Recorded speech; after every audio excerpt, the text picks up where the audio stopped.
What's up guys, in this video I'm going to show you that how you can remove your Meta AI from your Instagram. So let's jump into the video. What you have to do first, you have to open up your Instagram app on your mobile phone. So after opening the mobile Instagram app on your mobile phone, you can see here is the Meta AI app on my Instagram. So what you need to do to remove it, you have to click on Instagram just like this. Then you will see a pop-up and you have to click on this I button in the top right corner. So after opening the Instagram app settings, you have to scroll down a little bit. Please guys, make sure you watch the full video and follow the steps that I'm going to show you. So after opening the app info, you have to click on storage just like this. You have to click on this option and you can see here is a bunch of options: app, data, cache and total. What you need to do, you have to click on app cache.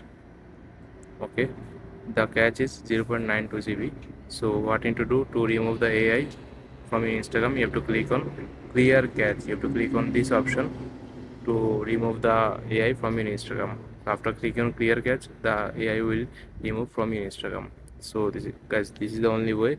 I hope you find this video helpful. Please leave a like on this video and subscribe my channel for more video like this. Peace.